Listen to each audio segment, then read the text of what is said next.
बहू, तुम काहे बात की बतंगर बना रही हो? मैं बात की बतंगर नहीं बना रही हूँ, बात को बतंगर तो आप दोनों बना रहे हैं। पूजा, साफ साफ बताओ तुमको कहना क्या है?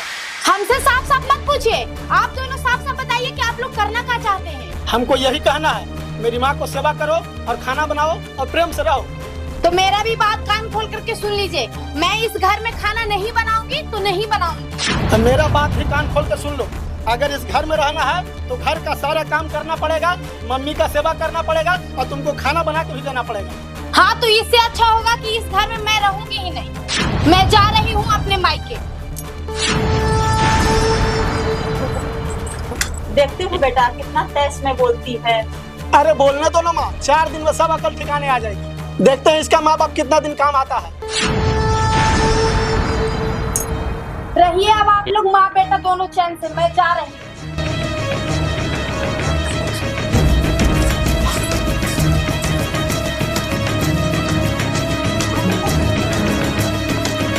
बेटा रोक लो उसको, वो जा रही है। नहीं माँ, तुम टेंशन क्यों लेती हो?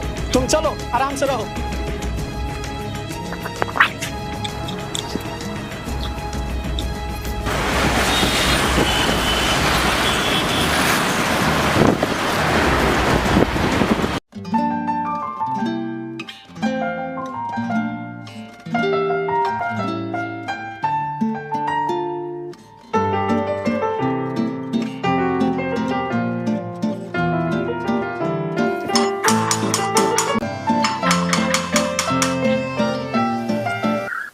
अरे बहन, तुम अचानक कैसे आ गई?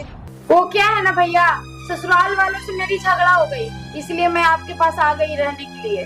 क्या? किस बात के लिए झगड़ा हो गया ससुराल वालों से? वो क्या है ना भैया, वो लोग मेरे से बहुत सारा काम करवाते हैं, खाना बनवाते हैं, झाड़ू पोछा करवाते हैं, कपड़ा धुलवाते हैं, बर्तन धुलवाते हैं, इसीलिए झगड़ा हो गया। वो लोग ना मेरे साथ नौकरानी की तरह व्यवहार करते हैं। देखो बहन, अगर ससुराल वालों से झगड़ा करके आई है तो तुम्हारे लिए हमारे घर में कोई जगह नहीं है। क्यों भैया, आखिर मेरी शादी हो गई तो मैं पराया हो गई? देखो बहन, अपनों और पराया का बात नहीं है। एक पुरानी कहावत है कि बेटी की डोली उसके मायके से जाती है और बहू की अर्थी उसके ससुराल से उठती है, तभी अच्छा होता है। मेरी बात मानो तो तू चुपचाप से ससुराल चली जाओ। एक औरत के लिए ससुराल ही सब कुछ होता है। तुम तो जानती हो तुम्हारी भाभी कैसी है। अगर यहाँ तुम्हारा भाभी से झगड़ा हो जाएगा तब तुम कहाँ जाओगी? तुम्हारी भलाई इसी में है कि तुम चुपचाप ससुराल चली जाओ। नहीं भैया, प्लीज हमको रहने दीजिए। नहीं, तुम जाओ यहाँ से।